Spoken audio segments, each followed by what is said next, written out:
Duchess Satine, the Iron Fist of Peace. Now, that is not the title I was planning on making for this video when I first started conceptualizing it. But having watched her episodes of the Clone Wars, yeah, that's exactly what she is. She's the Iron Fist of Peace. She will enforce her views of pacifism on literally anyone and everyone who she can do. She refuses to accept violence for any reasons, and will act all high and mighty above anyone who does any amount of violence. Post-recording mid here just to pop in at the beginning, and because I realized I forgot to specify what this video was really about. And it's not about Satine as a whole and her entire character. It's specifically about her and her leadership of Mandalore. That is what this series of videos is about, really. It's about the leaders of Mandalore and how they treat the people of Mandalore, really. So anyways, on to the show. Satine, the Iron Fist of Peace, as I shall go through in more detail in a moment. Also, yes, I know I promised a Maul video about Maul's leadership of Mandalore next, but I realized I kind of wanted to do one about Satine and Pre Vizsla first, so yeah, it's going to take a little bit for that. But I should hopefully be able to snap these out once a week, so it should be 3 weeks till Maul, hopefully. I don't know. I also know I took a couple of weeks off, but I don't think anyone's really paying that much attention, so anyways, yes. The first episode that she appears in, is it called Duchess of Mandalore, or is that a different episode? I don't know. Whatever it's called. The opening quote theme bobber is, "If you ignore the past, you jeopardize the future." And, well, quite frankly, I think that perfectly exemplifies Satine's problems in this first episode, certainly, to a certain extent, her entire first Mandalore arc. Because that is what she is doing. She is pretending that peace has been achieved on Mandalore, that there is no warriors on Mandalore. She seems to legitimately believe that the Death Watch are just hooligans who aren't a threat. And she's basically making sure that nobody will tell her otherwise, because, as I said, she's the Iron Fist of Peace. People are, in my opinion, unwilling to tell Satine that she is wrong, that there is war on Mandalore, until it's too late. And, she's got, as goes on throughout the show, she's got so many people in power within her government who are actively trying to tear her down. And there are people out there who would surely know about this that never bring it up, because that would imply Satine's perfect, peaceful world is flawed. And, well, yes, that's her problem. Ignoring the past, ignoring the warrior culture of Mandalore, pretending that doesn't exist. As just pretending it doesn't exist, pretending that Mandalore is a peaceful planet, brings her down in the end.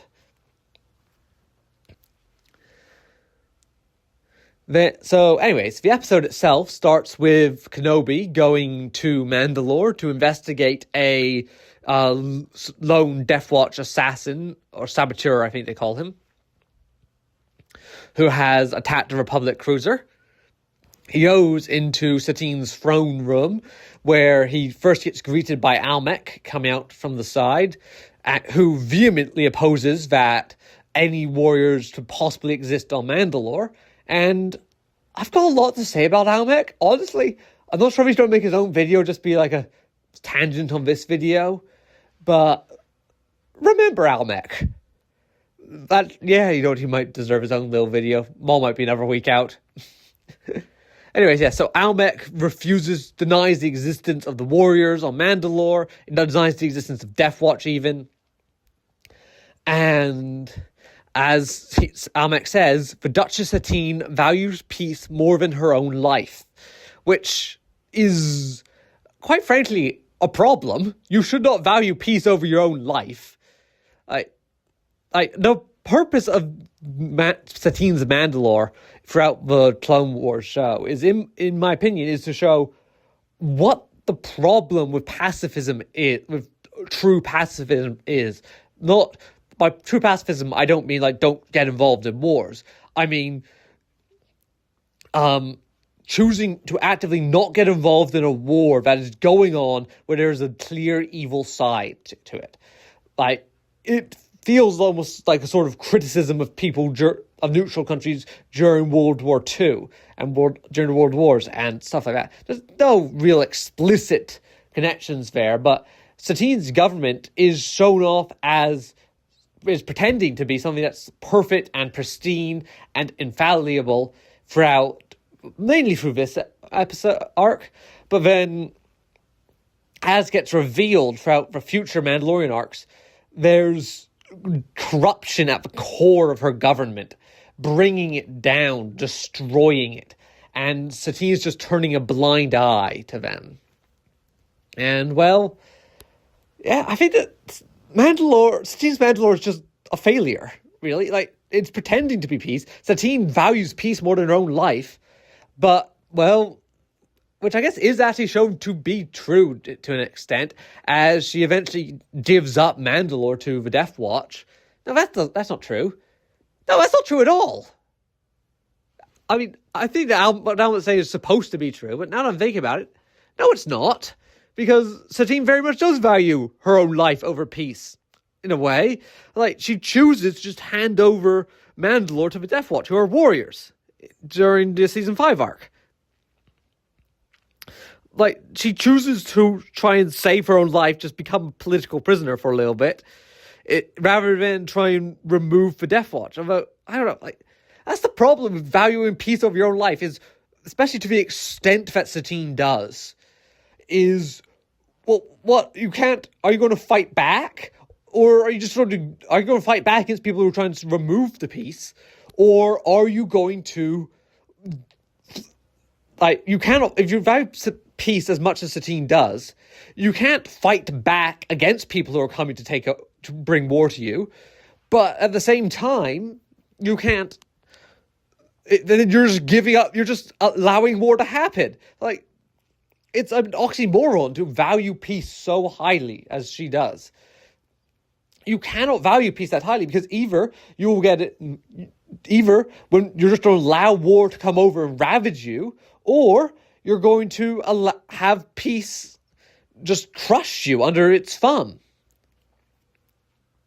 I'm not sorry. Or as war, I feel like I had a point there that I just completely lost. Either you have to, let me just restart. Either you're allowing warriors to come in and bring war to you, or you're just surrendering to the warriors Either you're allowing warriors to just come in and destroy you, bring war with them, or you're going to have to fight back against them, sacrificing your peace. You cannot. Satine is living in an oxymoronic, overly idealistic world. And through her iron fist of peace, she is not allowing anyone to refute her beliefs. And she believes that she can live in a world in which there is ultimate peace, even as war going on around her, which is, not peace, not the ultimate peace that she's claiming that she's got. Satine is an idiot, honestly, and they claim later on in this arc that she's brought prosperity to Mandalore. Kenobi says that. But when was Kenobi last on Mandalore? I'm fairly confident he was last on Mandalore during the war. Which, by the way, how the hell did she win that war as a pacifist? To the extent that she is? And, Kenobi's even surprised later on when he sees her with a stun gun. How do you win a war where you aren't even willing... It's surprising that you were carrying a stun gun. How did the pacifist world of New Mandalore take over Mandalore? That I've never thought about that, but that just doesn't make sense. I guess what did the warriors just murder each other a lot? Then Satine was in hiding, and then the people said no, go to Concordia. I guess. Oh, makes sense, I guess. Like, that's the only logical route I can come up with. Anyways, yes, I am almost 10 minutes into this recording, and I've got into one scene about Satine's that I haven't even reached the part where she arrives in it yet. Oh boy. Yeah. Almec during that scene is also very defensive about Jango Fett specifically, claiming he was not a Mandalorian and he was just a rogue bounty hunter. How he got Mandalorian armor is beyond him, which goes to show, like, someone's, like, according to current canon, as much as I hate this, I think Jango Fett should have not been a Mandalorian. Jango Fett is a Mandalorian. So, clearly, either someone in there, so their wires crossed and is lying, and given that Satine never tries to dispute this, she seems to agree that he was just a random bounty hunter. People are lying to Satine about the survival of the warrior subset of her culture. And, well, I have a theory about who that is. Again, yeah, I'm going to need to make this entire video about Almec, aren't I? Yeah, yes I am. Anyways, yeah, so Almec vehemently denies that Jango Fett was a bounty... Well, sorry, doesn't deny that. He claims he was just a bounty hunter. He denies he was a Mandalorian. And Satine initially completely tries to shut down Kenobi until she realizes that it's not the Senate that sent Kenobi trying to interfere in her affairs and bring her into the war, but it was the Jedi Council who were doing so to try and figure out what happened with the saboteur, and not really anything else. And, well, yes. That is, I believe, the entirety of her first scene in the show. It's only taken me 12 minutes of recording time. Then Satine and Kenobi go for a walk throughout the streets of Mandalore. This is the part where Kenobi tells Satine that Mandalore's prospered since he was last here, which again, I'm fairly certain was either during or shortly post a massive civil war, so I'd certainly hope so. That's not even like me trying to read between the lines of when Kenobi was probably there. Like, it's fairly explicit that they last saw each other during the Civil War, or shortly after the Civil War. Like, so surely that's when he last saw Mandalore. I don't know. It's just a bit of a strange line once you think about it a bit more. But, yeah.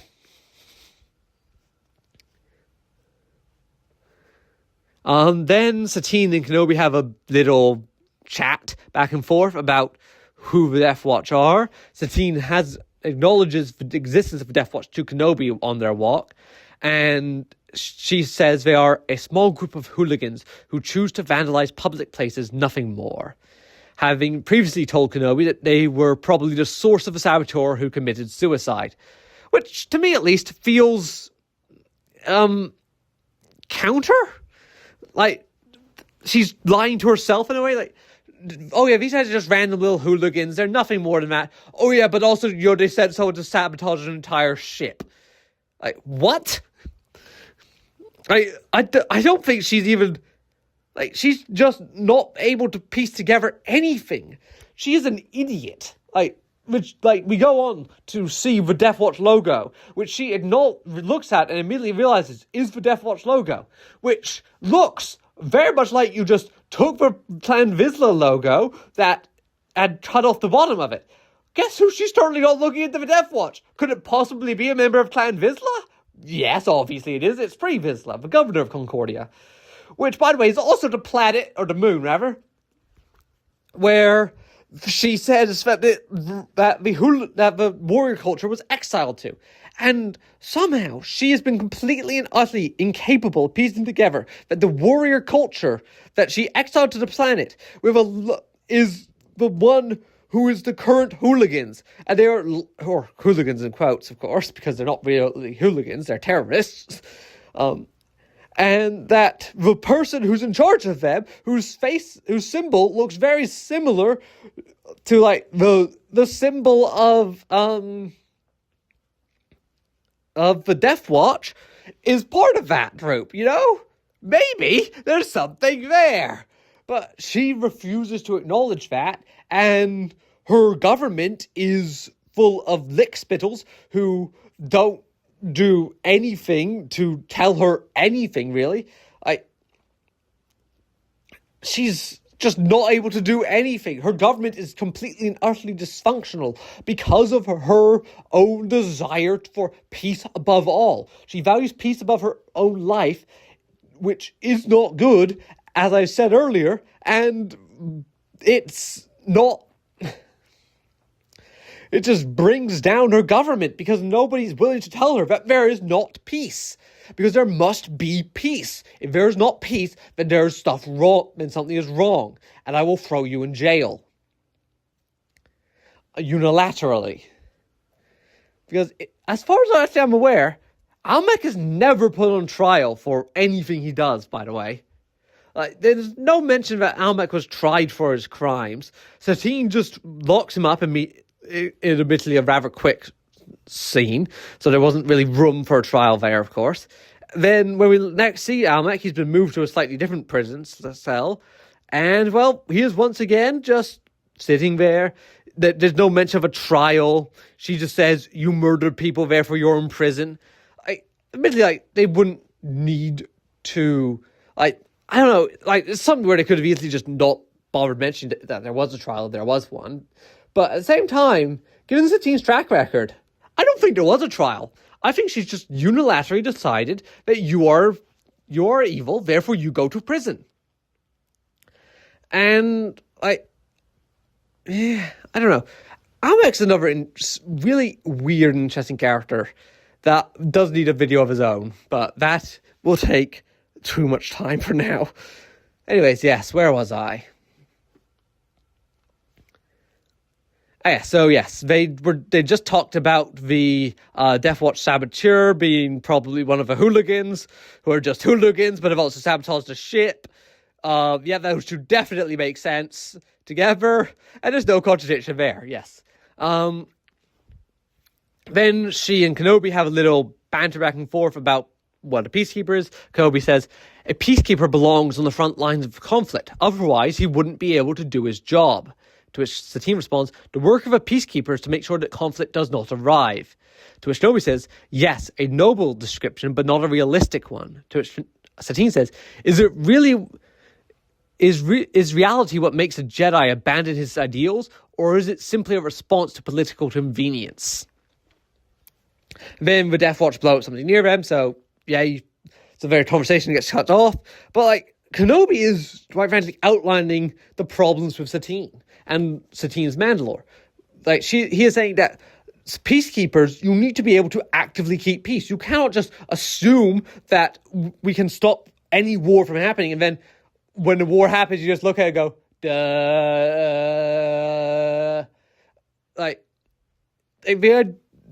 Sure, the Jedi are breaking their ideals in a way, but is it not just a matter of political convenience? What are you supposed to do?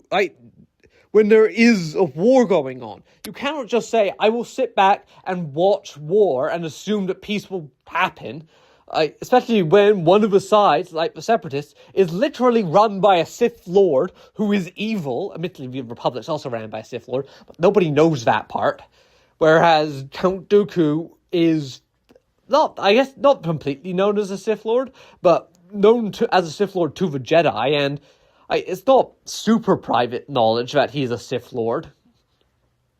And it's decently private, but the Separatist Council, I think, all know that he's a Sith Lord. The Jedi all know that he's a Sith Lord. So, yes, this is a man who is evil, is bad, and needs to be stopped. And he will not stop simply because you ask him to politely. As we see later on in the Season 3 arc on Mandalore. Sorry, Season 4 arc on Mandalore.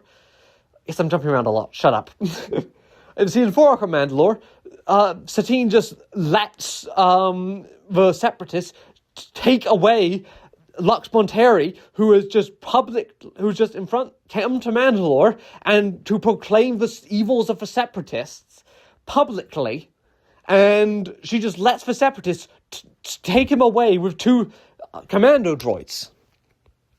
Which, like, what? This is a guy who is basically, who's come to a neutral planet. Neutral, so that somewhere that he could speak his mind peacefully and properly, proclaimed the evils of the Separatists, and then they just took him away for questioning or whatever it was, or to deal with him personally. And Satine just looks at him and goes, "Yep, you can do that, because if I was to resist, that would be violence, and I cannot have violence in my peace conference. I cannot stop you from taking away your citizen to torture. Like, what the fuck are you doing, Satine?" I hate Satine so much. I didn't hate Satine before this. Why do I hate Satine now? Maybe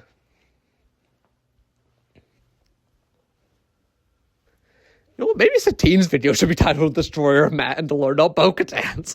Because she also does more work to destroy Mandalore than Bo-Katan does, now that I think about it. I don't know. Bo-Katan does a lot to destroy Mandalore as well. Yep. Anyways, yes, where was I? Yes, partway through the second scene that I want to talk about. It's only been 21 minutes of recording.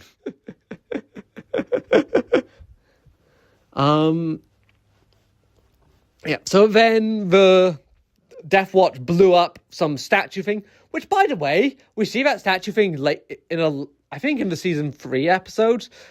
It's still blown up. She hasn't bothered trying to repair it, which is just confusing to me.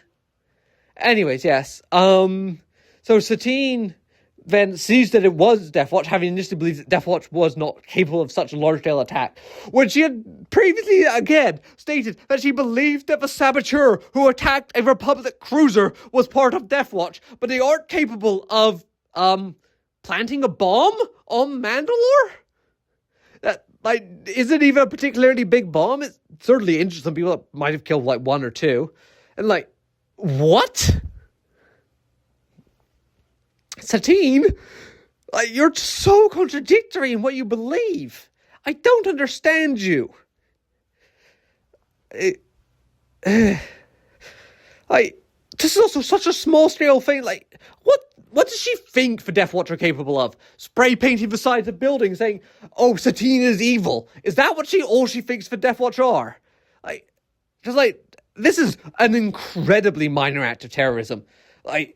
It's so easy to just, get a bomb to an important statue and then hit boom on it.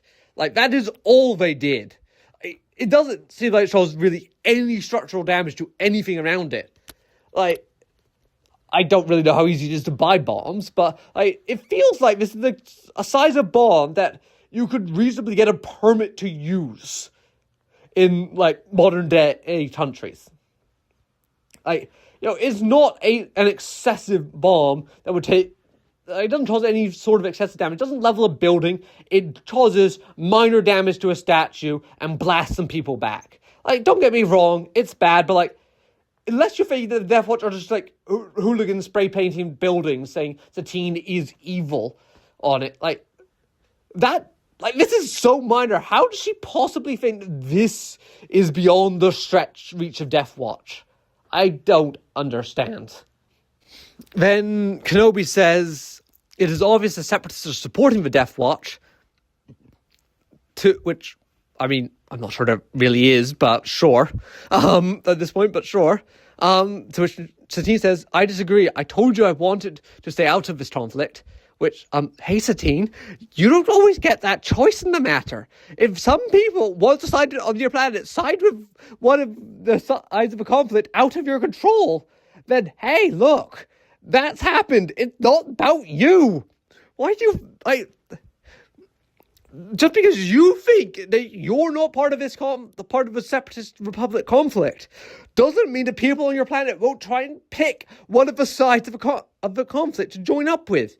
Which, hey, is what happened. Just because you don't want to doesn't mean no one else will. And, Satine, you're a fucking idiot. I hate you, Satine. So Satine says, then Kenobi says given the current situation, I'm afraid that may no longer be possible. So Satine says, I thought you of all people would understand my position on this matter. I will never be a part of this war. Sure, like, Kenobi's not saying that you want to be a part of the war. Kenobi is saying that the war has come to you and it's about to poke you really hard until you either die or choose to join the war. And like Satine's going, no, I will not join the war and I will not be poked until I die. I've chosen not to be in this war, so clearly this war's not going to come for me. That's not how war works, Satine. But she is consistent in her demands that she will not be part of the war. There must be peace at all costs, it seems. I seem to have missed out an entire section of this in my notes for some reason. I don't know how that happened. But yeah, so Satine says to Kenobi that the only after the bombing, Kenobi sees the bomber. He chases him. The bomber eventually commits suicide. And Satine says to Kenobi that the only reason she is still talking to him is because she saw that the bomber jumped and Kenobi didn't push him. Which, you know, I guess that's fair. Like, she doesn't want Kenobi to murder your own citizens. And, Kenobi didn't, that at least makes sense. Like, you know, don't want to deal with the person who just murdered one of your citizens, even if they are a traitor terrorist who just blew up something. Presumably if Kenobi was actively fighting Voos, given her track record later, if Kenobi was threatened that was about to be stabbed in the had his throat cut by the hooligan, and then stabbed the hooligan with his lightsaber, presuming that was the only possible way out, Satine would still probably look at him and go, tisk, tisk, tisk, I'm not dealing with you anymore. Because, hey, guess what? That is essentially the situation that happens at the end of the next episode. The Voyage of Temptation, I think it's called. Where she, one of her advisors has rigged the ship to blow up and is threatening to do so while, if nobody kills him, basically.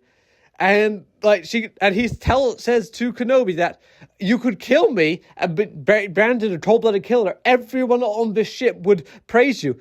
Oops, almost everyone, he says as he looks at Satine. And, well, guess what? Nobody seems to think that's not true. Everybody in that scene seems to believe that if Kenobi kills this man who's got the ship they are all on rigged to blow up, Satine will be upset with him.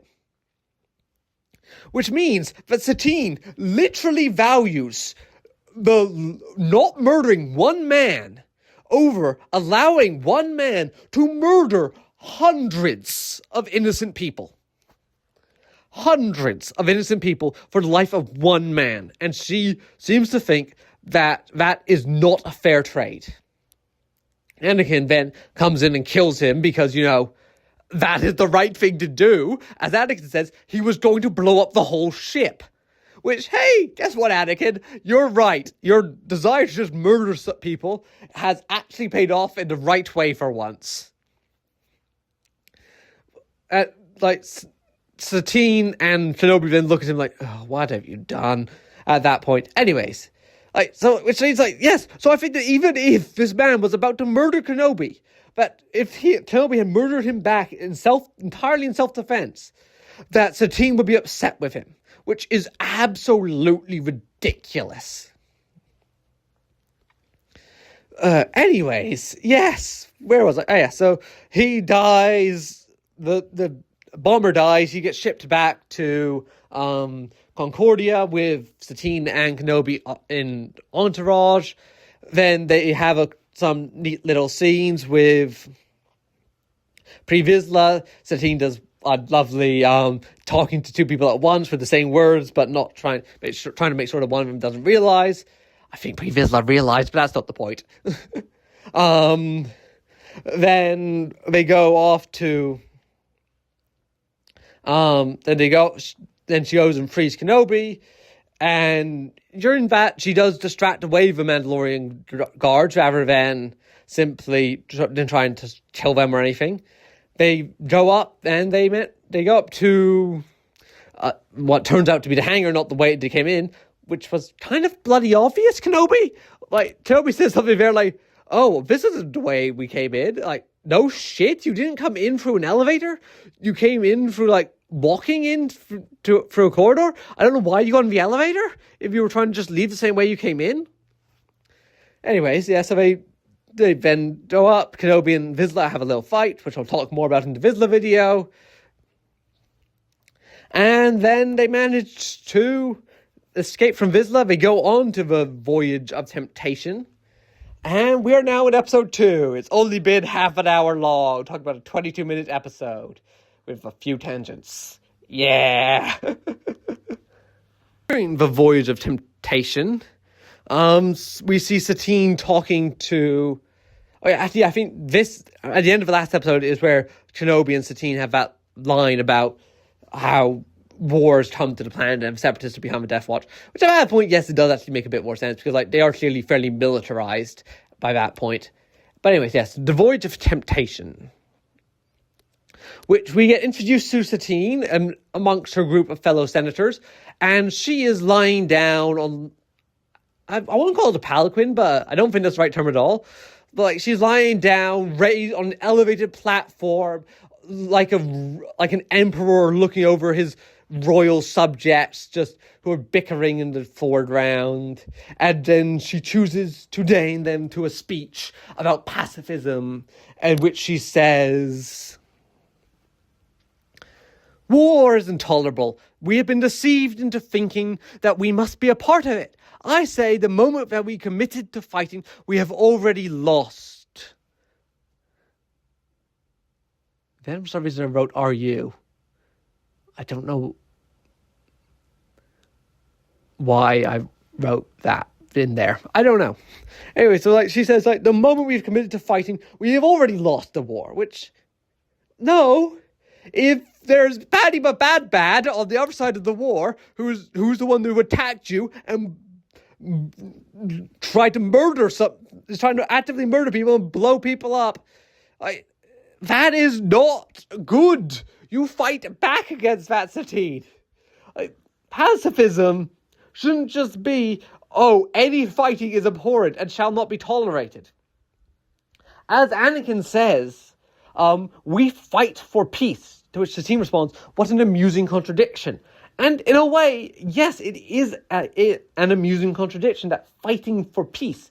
However, it's only a contradiction if you assume that everybody out there only wants peace, or will just be happy with like the status quo of everything being fine. But if they're not, because, you know, there are evil people out there who just want more and more, there comes a point where you need to stop them. And you cannot just stop them by saying, bad swiper, no swiping. Like, that is, I think, the level of intelligence Satine is working on when it comes to war. Like, she is Dora the Explorer, who just thinks, and just goes, if I just tell the bad people to not be bad, they won't be bad. And, well, it doesn't work, does it, Satine? Well, maybe she thinks it does. Maybe that is how she won the war for Mandalore. She just told the Mandalorians to be bad Mandalorians. No warring. No warring, more warriors, no warring. And then they went, oh, okay, we shall not war anymore. We shall go hide out on the moon, and we shall continue to not war over there. Don't worry, we will definitely all die out within 20 years. Which, by the way, yes, have I talked about how insane her belief is that, because the warriors were exiled there by her, right? Or certainly, like, there was war going on during her lifetime, during Kenobi's lifetime, right? Because we know while Kenobi was Padawan to Qui-Gon, there was civil war in Mandalore, which she was involved in. After which, that war, they exiled the warriors to Concordia. That must have been less than, 20 or so years ago? I haven't looked at the dates. Just doing this base rough napkin math of how old these characters are, right? That'll probably be about 20 years ago, maybe 30 years ago if we're pushing it, right? So therefore, she seems to think that all the warriors died off within 30 years. like, that is within the lifetime of these people. Like, that's within the lifetime of people. That's not even, like, a generation has gone by. I guess, like, they've had kids. Like, they were all outside there with no children. They could have had kids. Those kids will have grown up to maybe even start having their own kids, right?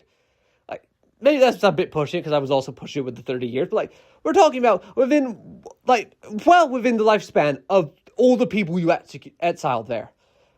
I guess, like, they probably would have kept fighting and murdered each other a bit more. But, like, you cannot possibly assume that they would all have died off there years ago, I believe she says, if you only exiled them there less than 30 years ago. Like, that simply does not make sense, Satine. I'm sorry for keep railing in on that point, but Satine's treatment of the Death Watch as literal nobodies and complete and utter inability to even perceive that they might be the warrior culture until she literally sees it with her own eyes is insane. Like if you knew that there was a group of hooligans or a group of people who are bombing your... I guess maybe they haven't bombed anywhere before, because she does think that bombing was beyond their means. So I guess, like, if you don't think they're bombing places, that is, I guess, a bit more reasonable to not think that they're connected to the old warrior culture. But you've still narrowed them down to the moon. What have they been doing? They're a big enough threat that you have the governor of one of your moods dedicated to trying to root them out. But also you think that they're not powerful enough to have a bomb that blows up a small statue. It unsuccessfully blows up a small statue. What? Satine? Hello? This does not add up. These are two... what do you think they are? Do you think they're just random hooligans who are, like, spray painting your name on the side of a building? As, like, Satine is bad. You're trying to crack down on that. Or do you think that they're is that what you're trying to track down on? Is Satine just, does she honestly believe that the Death Watch are just spray painting, Satine is evil on the sides of buildings, and that's what she's tracking down on? Because I think it must be. Right? So she says that the bombing is beyond the means of a Death Watch, which, if you honestly believe that, Satine, then how the fuck? Why the fuck do you care about them? What have they done? I guess, they could have guns. But, gun? I feel like that's even more. If you think they have guns, why would them having a small bomb be beyond the question? I don't understand, Satine. Anyways, back to the Voyage of Temptation. Oh god, this story will take forever.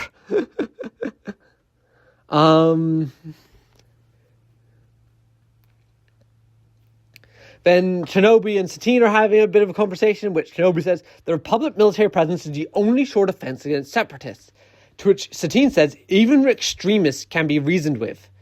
Hey Satine, no they can't. Now, while sure, Republic military protection is not the way to go, certainly not in this case, given that it's actively the separatist goal, is to try and, impose the military on top of you. But, occupation, but, having, a Republic fleet, in orbit protecting you, that doesn't seem unreasonable. I don't think that the people of Mandalore would be looking at a couple, 3 ships in orbit and go, we're being oppressed here. It seems like they're wanting to have actively sent Republic ground troops to the planet of Mandalore, which, yes, that would be oppression.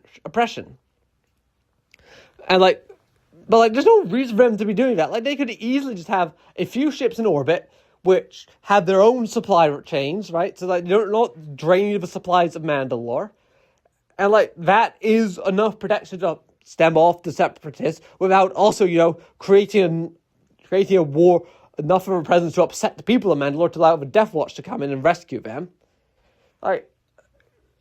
It does, that is actually, why is no one ever really considering that as a possibility? I get Satine does not want to be part of the war, so she's not considering that as an option, but, nobody else is.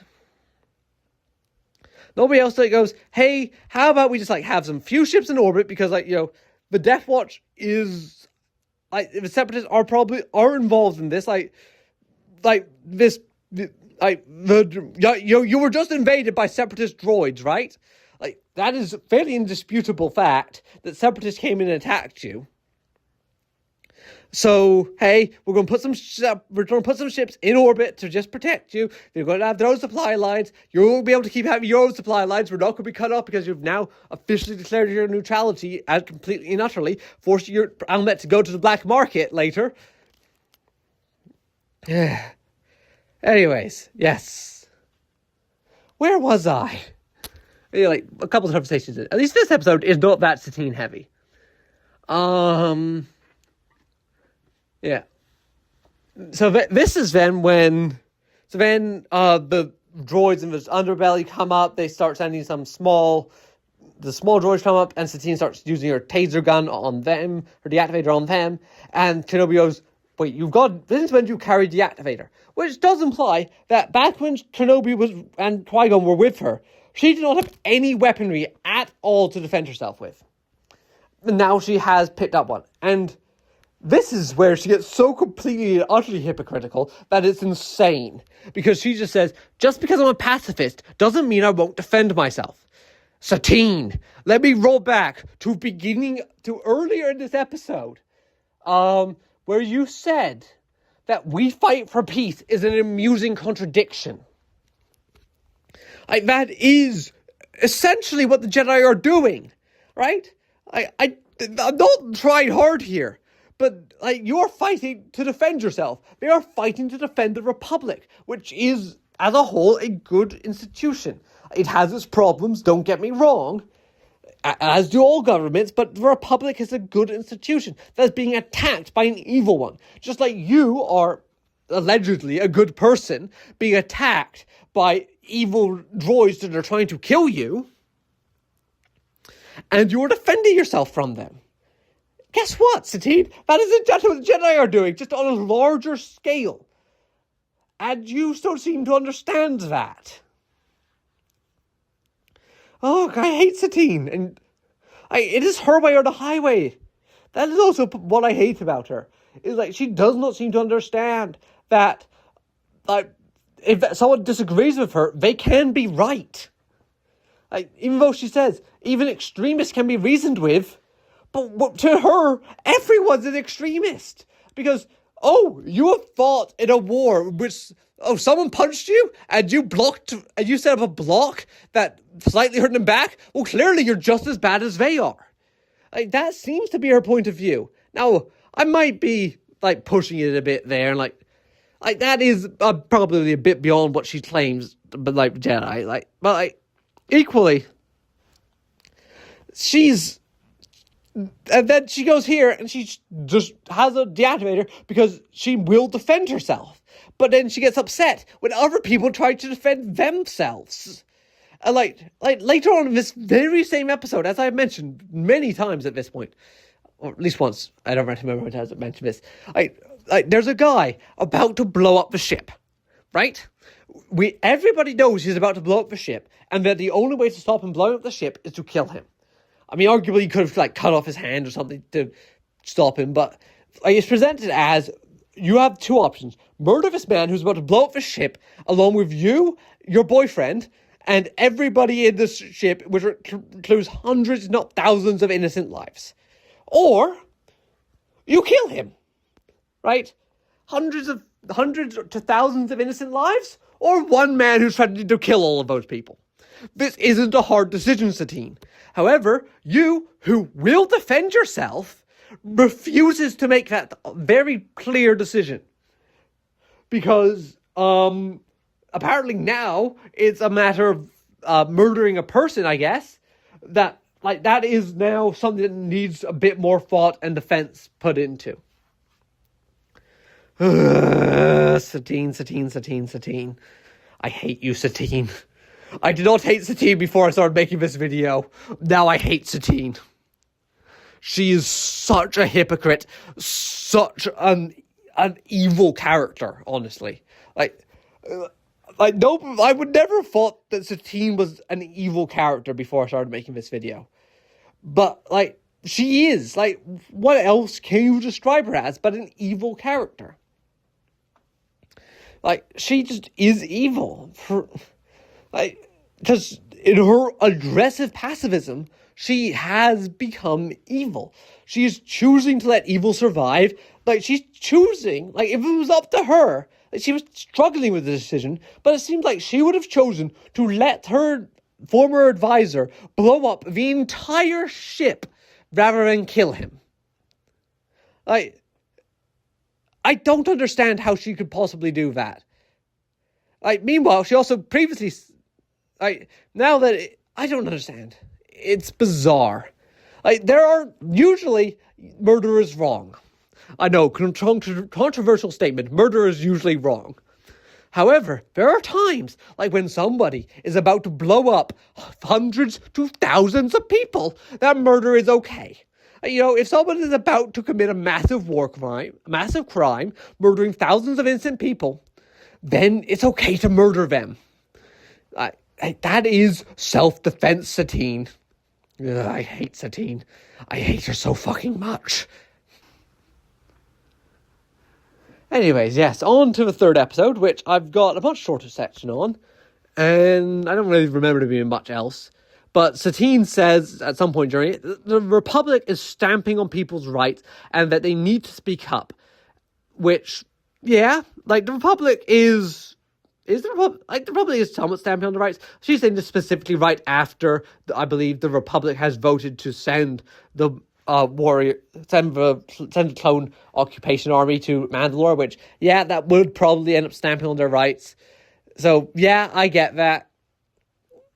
And, like, she very much wants independence, and, like, but also, like, the reason why they sent that out is because, like, a member of her government in a recording that, as far as they were aware, had not been tampered with, said, hey, we need Republic aid. They're not stamping on your rights, Satine. They are listening to one of your advisors saying, send us people. We are outmanned, outmaneuvered, and the Death Watch are too big a threat for us to deal with alone. We want your help. Also, by the way, Satine is incompetent and will not ask for help. Like, they heard that and went, okay, yes. Oh yeah, then also Satine had a failed assassination attempt against her. Which, hey, guess what?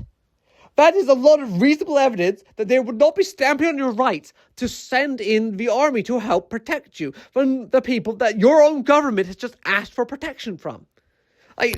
This is not, they're not stamping on your rights, Fair Satine.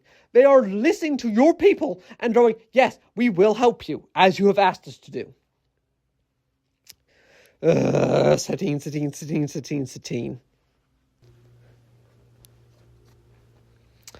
Then, towards the end of the episode, Satine says that somebody in her government must have been involved in faking the evidence, as the real recording, as the real recording was buried deep within the vaults of Mandalore's security. So somebody high up in the government must have been involved in burying it, because how else could it possibly have been buried so deeply? And Satine realizes that there must be someone else within the government who is doing this, which is a plot thread that is never brought up again, by the way, despite the fact that the season 3 arc on Mandalore is about corruption within Satine's government and the failings of the people around her. They never bring up that somebody within that government faked the recording and had the person who sent it murdered. Oh, by the way, also, yeah, the person who had sent that recording got murdered by the Death Watch, people who were just claiming they needed the help to protect themselves against, which, you know, is even more clearly true when the guy got killed by them. They're not stamping on your rights, Satine. Like, the Republic might be stamping on people's rights in general, but they are not here. So that is the end of her season 2 arc. Which, 50 minutes, so that is less time than the episodes themselves take up, which was not looking likely at the first episode, which was longer than that episode took. Yeah.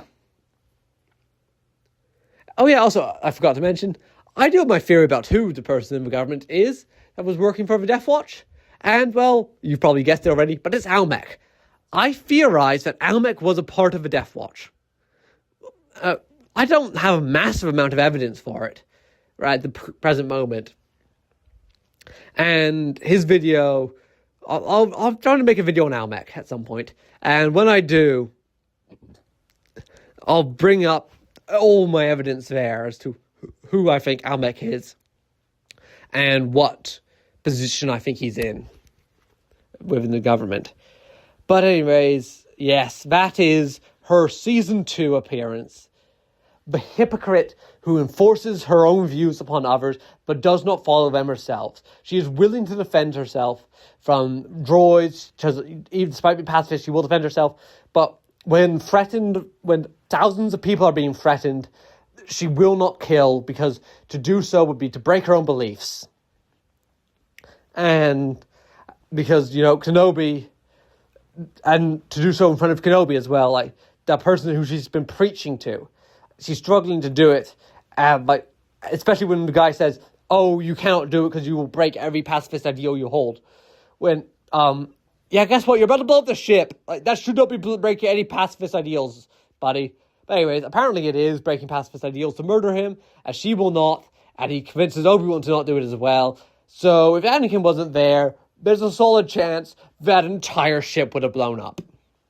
All because Satine and her iron fist of peace, as she stands upon which she sits regally in the Emperor's throne, overlooking everyone. By the way, she also has a throne room on Mandalore, which, as we'll see in the next season, she sits on above her counselors, looking down at them as they bicker and squabble for her amusement. Yes, Satine is not a good person. Satine is evil. Anyways, on to Season 3. So the Season 3 arc of Mandalore is about the corruption within the planet. And, well, it starts off by telling us that because of Satine's success in winning the neutrality of Mandalore in Season 2, her government now can't receive aid from the Republic as easily, because doing so would show that the Republic is helping them, and as such, the Separatists would now be free. They would now be aligned with the Republic specifically, and the Separatists would be able to come in and deal with them. Versus before, when the Republic was not, when they were just a neutral planet that wasn't explicitly neutral, so the Republic was just sending help. They'd accept help from the Separatists as well. But now they're explicitly neutral. Sending help is tantamount to joining up with them. Which, hey, not exactly a good spot, because now the black market can get a foothold on here. And, well, we see a big old parade has been organised for the arrival of Senator Palpatine? Senator Padme Amidala. Not Palpatine. Palpatine is also Senator. Palpatine is a Supreme Chancellor. And this whole parade has been organised for the arrival of her Senator friend. Satine is throwing a big old parade in the middle of the streets and making a bunch of people show up so they can cheer at a visiting president, or not really president, but visiting ambassador, who's the close personal friend of the Duchess. There's absolutely no parallels there that can be made with bad people at all. That is... Are we really supposed to believe Satine is a good person for this? She's thrown because she just threw a massive parade for Padme? Is that supposed to be a good thing? She's thrown a big old parade, dragged out the hundreds of people to line the stands to give Padme a proper Mandalorian welcome, as she just gets paraded through the streets, and everyone can cheer and clap at the leader's good personal friend being here. Yep, that is a good person move. The iron fist of peace, as I say. But obviously it's just being an iron fist, making everybody show up and do what she wants. And of course, during this, we see that some black market people have been able to sneak in under the radar, only having to pay off one guard instead of the presumably lots that would normally be there. And, well, that went well. Maybe you shouldn't have everybody just leave their jobs so that you can show your friend how lovely your planet is now. That's a great idea, Satine. And it definitely didn't go poorly at all. Anyways, then, yes, we see that a member of Satine's little council is a part of a trade federation, or at least very close to the trade federation, which, even assuming the trade federation aren't actively evil like we see they are, the trade federation they're not the banks. I'm not quite sure what they're supposed to represent, but they're some sort of mega corporation, right? And guess what? You don't want a mega corporation as one of your personal advisors. That is a problem. And but no, apparently the Trade Federation being part of your council, oh yeah, that's totally fine. This is a small council of 20 people, not 20 people, less than 10. I think it's 6 people plus her and Almec on the little small council here. And one of them is a part of a trade federation, which, we don't know how long she's been there for, but let's assume that, we know that the Trade Federation attacked Padme's world. The Trade Federation fairly objectively attacked Naboo, and Satine has a member of the Trade Federation on her council, which, aside from the fact that, having a member of a mega corporation on your government is not a good thing. This is a mega corporation that has attacked countries before, right? That is not good. But she just has them there. Nobody comments on it being weird or unusual or bad or wrong or anything. It's implied that she's been here for a while, and nobody considers it at all unusual. Which, Hi, editing Nid back in here again. I somehow forgot to mention that this is Satine, the woman who values peace above her own life, and she has willingly invited someone who is very, very close with the Trade Federation, like I said. And the Trade Federation has attacked people. She has willingly invited a member of an organization which has gone to war in order to maintain trade routes. This is Satine, a woman of peace above all else. But she has let the Trade Federation in. What the fuck, Satine? Do you actually value peace? I think you do, because of how you act almost all the time. But then just the Trade Federation must have been hey, you're cool. So Satine just said, okay, you can join my council because you said I'm nice once. I'm guessing. That is obviously extrapolation, but still, Satine, you can't just let the Trade Federation in. They are evil. They have gone to war. You are a pacifist above all else. And yet you let in an evil, warmongering corporation onto your council. I hate Satine. I really do. I did not hate her going into making this video. I swear to that. But yet here she is. A hypocrite. Peacemonger who will do whatever it takes to make it so that she is right. Nobody disputes her at all, as we get to later on here. Ugh, I hate that. I hate the end of this episode so much, and I honestly don't know why they wrote it like that at all. It's not a good look, Satine. Then they find out about the tea poisoning problems, and Satine says that in the past, Death Watch attacks have only been directed at myself and the administration, which is just blatantly false. Even if we assume that the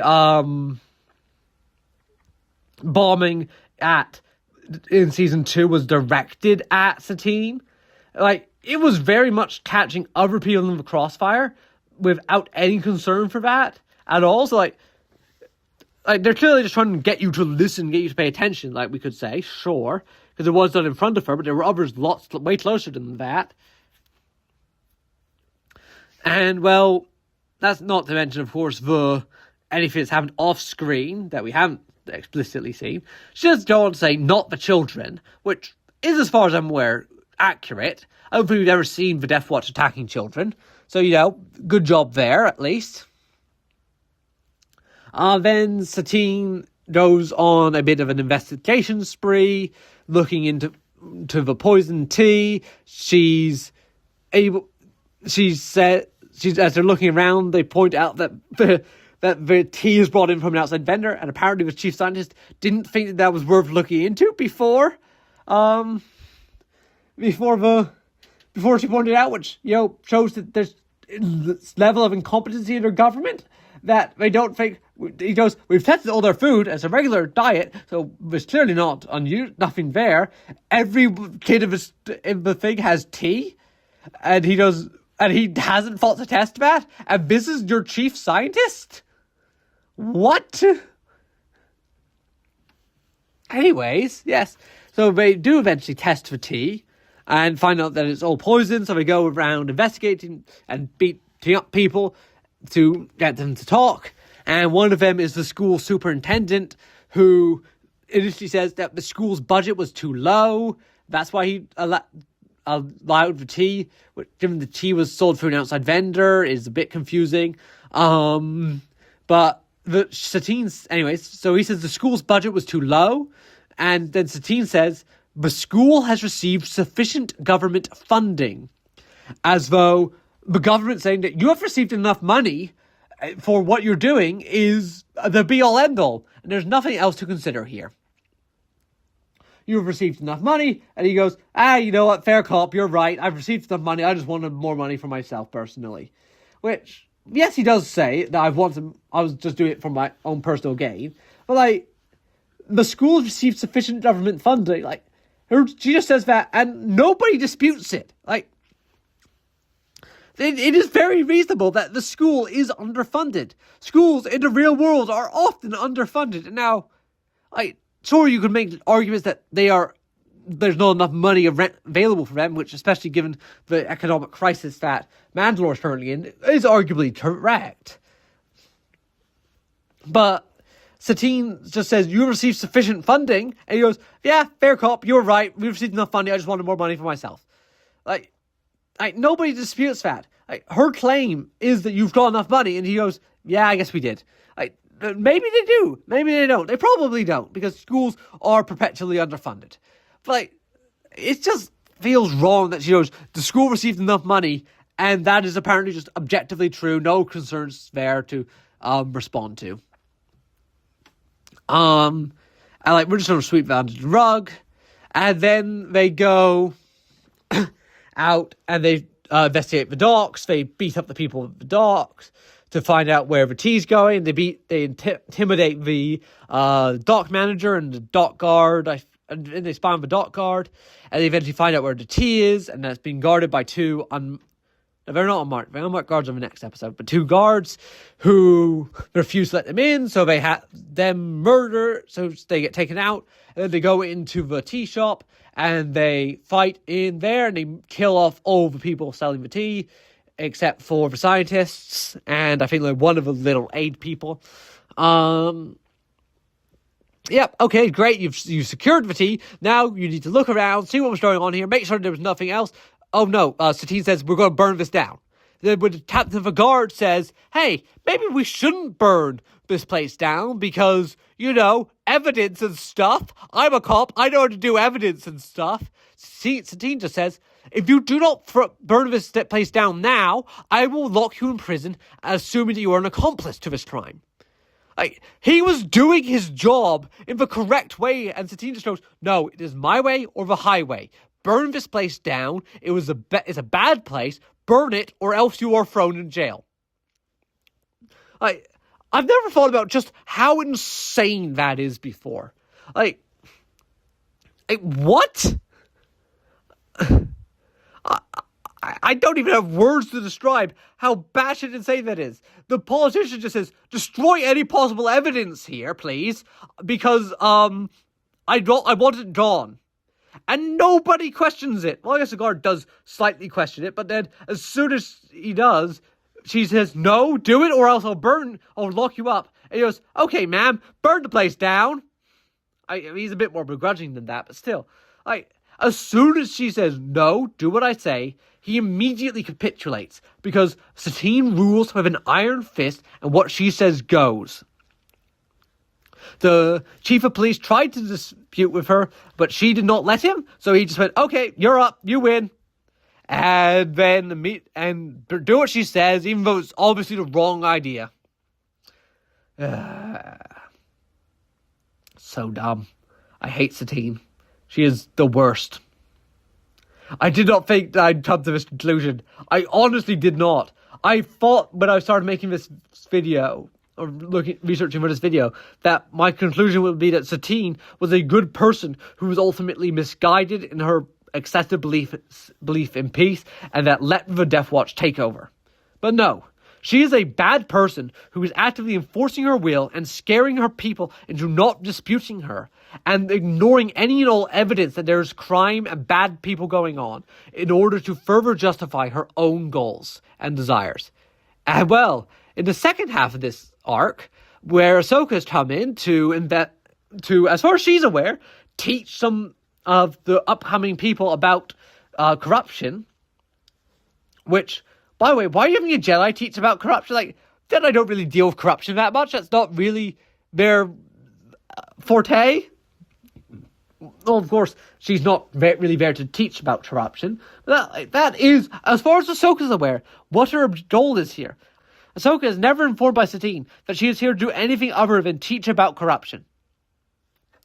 It's only by going behind Satine's back, honestly, that she actually unveils the crime going on here. Which, hey, look, maybe Satine should have told Ahsoka what she wanted Ahsoka to do, and just like, hey, I know you're officially here to talk about corruption, but actually I want you to investigate the corruption here and get to the bottom of it. Which Ahsoka does not do. Ahsoka only gets involved in any of this because 4 of her students come to her and say, hey, there was corruption stuff going on. And that makes Ahsoka go, this is weird. Why are my students doing about this? Like, it's not because she sees any corruption in the real world, and that causes her to investigate it. No, if her students had not told Ahsoka that, hey, there's corruption, then, hey, maybe the Ahsoka would have just ignored the corruption, because she had no idea it was there or thing to look into. But Satine brought her here specifically to investigate the corruption. It's insane. It is just insane. Yeah, so we find out during this arc that Almec is apparently creating a food stockpile with black market supplies at a government port.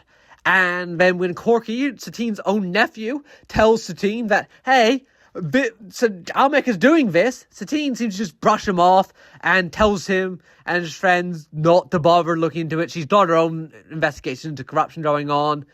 And yep, all is fine, all is good here. Don't bother, don't deal with it, you're fine, stay out of this. Which, by the way, if she had actually listened to them, she would have found out about the corruption, she wouldn't have been thrown in prison, everything would have been good. Ahsoka, she could have talked to Ahsoka herself, rather than having, her nephew and his friends be captured by Almec and thrown in prison. Like, she got really fucking lucky that this all worked out properly here. Because her plan was non-existent. Her plan seemed to be, just tell Ahsoka that there's to come here and talk about corruption. And then have Ahsoka deal with the corruption. No, I will not tell Ahsoka that there's corruption here. Like, what the fuck is she doing? I don't understand. Why? I wanted this video to be happy and positive. I really honestly did. But I hate Satine.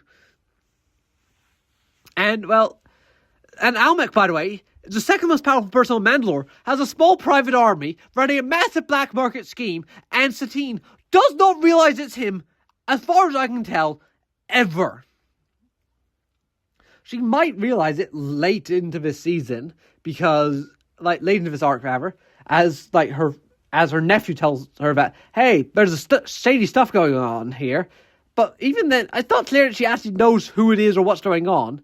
And by just brushing them off, she throws them into the arms of Almec. Because, that is the most logical place for them to go. So that is obviously where they go. And, well, they didn't get captured by Almec. Or they certainly would have if it hadn't been for Ahsoka. If Corky and his friends had not told Ahsoka that, hey, we're going to talk to Almec about the corruption thing, they'd just been quiet about it, which was their plan, by the way. It wasn't until Ahsoka saw them all sulking that they chose to talk up about it. Then, Corky and them all would probably be in prison. So would Satine, and Almec would be in charge. Which, Almec's not the best leader, but he might be better than Satine, honestly. He seems to actually, listen to people and accept that they've got other points of view to him, and it tries to reason with them, but I don't know. Almec is admittedly not the best leader, but he says later on that what he was doing at the black market was to try and build up support in Satine's government, but why was he stockpiling the food then? And Satine's mentioned, he mentions that he was doing stuff with the money made off the black market, but to help Mandalore. Satine also mentions that there wasn't stuff, but given Satine's track record, I'm not sure I believe her saying that there's not other stuff. Not stuff coming in, so I honestly don't know what the hell was going on with Almec and how bad a person he actually was in here. But I think that he was probably trying to actually help the people of Mandalore. And that certainly is what the writers want us to believe in Season 5. That he was actually trying to help the people of Mandalore. Just wrong way to do it, but yeah, I don't know. Anyways, yes, that is the Season 3 arc. The Season 4 arc, Satine's part of it, is very short, and I've already talked about it. It's where she lets Lux just get taken out by the Separatists, murdered, assassinated, whatever the hell they're going to do. She just lets the Separatists take Lux and torture him, murder him, whatever they were planning on doing, without any real concern, because there cannot be violence on Mandalore. Because, there's definitely not going to be anything bad going on with the Separatists taking someone who just spoke up against them. They're not good people there, Satine. Why are you letting them do that? Don't. Anyways, I talked about that already. And, well then, we get into the Season 5 arc, which is, of course, where she dies. And, well, this, as the second episode roughly starts, with some Black Sun ships heralding Maul's attack and delivering supplies of spice to Mandalore. The Black Sun is a fairly publicly a criminal organization, and their ships are very obviously branded with the Black Sun logo. And Satine's government just lets them in. They have no seem of concern about the fact that these criminals are delivering food supplies until there's something alive in the supplies, which they think is, this isn't something bad, it's probably just infected spice. Of course, then it turns out to be a lot more bad, but it's not looking good that you've just locked up Almec for corruption reasons, and then you're still allowing, and black market corruption, rather, and now you're just allowing the Black Sun to just deliver you supplies without anyone being concerned that the Black Sun are delivering supplies in broad daylight. It's insane. I don't understand it. It's bizarre. Then as the Maul's invasion is terrorizing the city, Satine's has a big crowd in front of her, and she just goes, "Stay calm. The criminals are attacking us. Her advisor already told her that they have no ability to actually counter them. She's just telling her people, stay calm. It will all work out well in the end. Despite that, they have literally no plan to counteract these people. She's not trying to call out for aid to the Republic or the Separatists or anyone who might try and stop these criminals. Her current plan, it seems to be just let the criminals run rampant, do whatever damage they want, and then hope they'll leave us quickly. And then when Vizsla comes in and says, "Hey, I have the power to end these people. To end this, I can free you from this criminal terrorization." Satine says, "Don't listen to him. His war will cause the end of Mandalore as we know it." Which, might I remind you again, is a Mandalore as we know it that has been this way for less than 30 years. Like, this is not, like, some deep-rooted Mandalore that they're going back to, as they seemingly want to imply. But, I almost feel like they should have just left out Satine and Kenobi's relationship.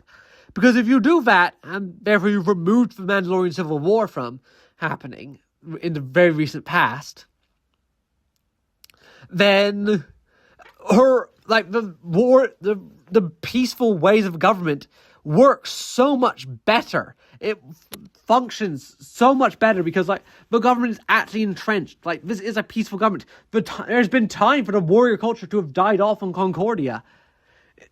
And, like when Satine says, like, here, this will end the way of Mandalore as we know it.